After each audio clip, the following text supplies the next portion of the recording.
Hello, I'm Harvey Hartman. I'm excited to have Shelley Belanco with me today.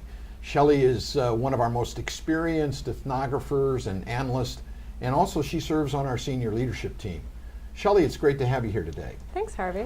One of the things that you and I have studied for years and years and has been at the heart of some of the studies that we have done is health and wellness. The journey of health and wellness for the consumer. How is the journey coming along these days? Where is the consumer with regard to health and wellness? Well, that's an excellent question, Harvey, because health and wellness is constantly evolving. It's evolving culturally, but it's also evolving for the individual. And so typically, as our research has shown, consumers start their health and wellness journey as a periphery consumer, meaning they're dabbling. They don't know a lot. They're often purchasing health and wellness products accidentally. They have sticker shock when they see a lot of health and wellness products. And so they tend to dabble at first. Then once they recognize that health and well-being might be more important to their long-term quality of life, they start to want to learn more. They become a little bit more intentional, and they start to seek out health and wellness products. They're still a little bit price sensitive, but that's starting to relax as they see it as an investment in the quality of their future. And so when they become a mid-level consumer in this regard, they're trying on a lot of identities. They're trying a lot of products, looking at fresh foods, dabbling with organic foods, engaging in new exercise regimes, and possibly trying on alternative medicines. Then the individual might decide to get really committed to health and wellness, and they become a core consumer. Core consumers are our gurus. They know an extraordinarily large amount of information when it comes to health and wellness, both in terms of food and beverage products, as well as alternative medicines, as well as exercise.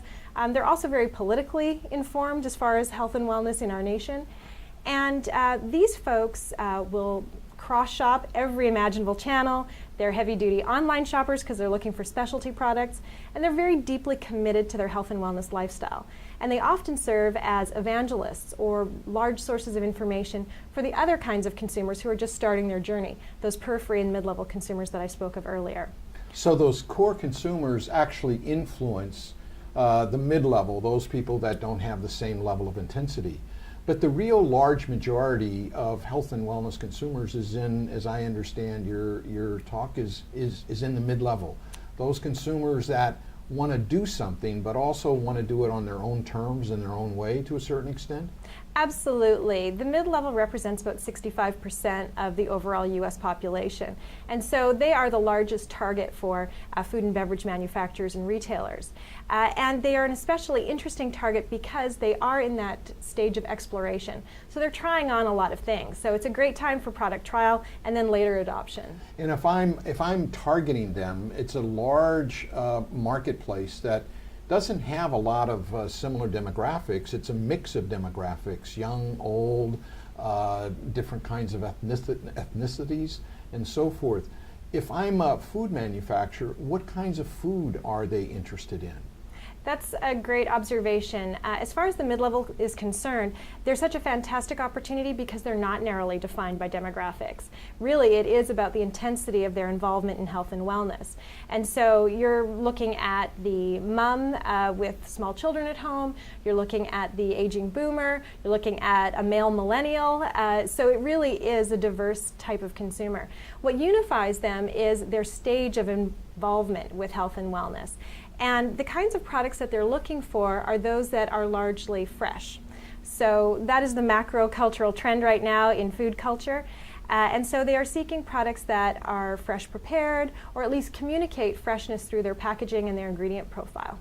And I've heard a lot about consumers when you and I have talked previously, is that consumers aren't just driven by just health and wellness, or they may define it as part of indulgent as well. That woman who would like to go to McDonald's and have that Big Mac on an occasion is part of her health and wellness regime? Absolutely. As counterintuitive as that may seem, it's true.